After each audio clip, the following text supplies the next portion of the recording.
Dün bizim başımızda bir oyun oynarly. Yani dün 17 Mart'ta bize İr bilen İstanbul'daki yaşayan öňkü ýaşa Hakkay'dan kwartirama ol ýerde meniň dostum Eýir Mamedow bar. Oňa bir sowgat gelýär. Bir sanak gül. Menem şol gül gelenden Eýir dostumuz maňa aýtdy, şolary ýalyk gelen gül bar. Üstünde de seniň adyň bar, meniň adym bar, biram Farhadyň ady bar diýip. Menem aýtdym, "Bäh" diýdim, "Muň içinde diýdim bir şuhly nämä bar" diýdim.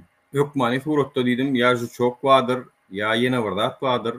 Bu diýdim, "Ýöne ýere bolmaly." Salamu aleykum tekrar. Wa aleyhisselam, wa aleyhisselam. Evet, şol näýelik ýagdaýda düýün ýerden boldy şeýle dämi? Biziň näçede goýulyp gidilenni, näýelik goýulyp gidilenni bilemzok. Ýöne şu gül barada gapyda goýulypdyr diýip aýtdyň sen. Gapyda açamyzda duran ekenlidiňiz. Gülüň içinden nämeler çykdy? Evet. Bardım açtım, kan verdi. O maddi yardımda destekçi olacağım falan filan. Ben Türk vatandaşıyım. Ya Türk vatandaşı ne yapsın ya bunu? Ne emetsin? Oğul bana şu dedim kataloğu dedim çoğuta nitobun dedim. Gülü şey deyip çektim. Molin gönü çekilip çıktı neme? Aşağının maç halkası. Aşağının maç halkası çıktı. Ondan sonra neme? Paraşok çıktı yankı. Ondan o pistolet neme yürütü yağlan yani yağ çıktı.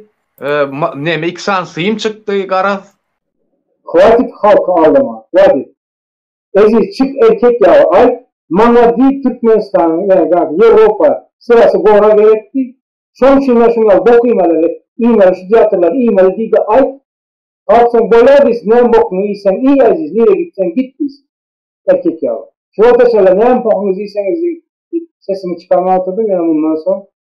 Yok. Sen o senin o akıllı hemen nuru. Hemen Mehmet'te yok ben Paris evvelde TikTok'ta oturamaz. Ya şu narkotikleri o dedi bu dedi. Ama şu mesele ne oldu? Suda öğrettiniz, edittiniz. Ağustos'taki birinci meseleleri suda öğrettiniz ne oldu? Hiçbir zaten netice çıkarsa emmesi kökenleyin yalan. Ve şu günlü meselelerden görersiniz. Özümüzün yasan boklu bir zarınız oldu çıkar. Ne için? Avrupa'ya gittiniz. Başka bir nemesi yok.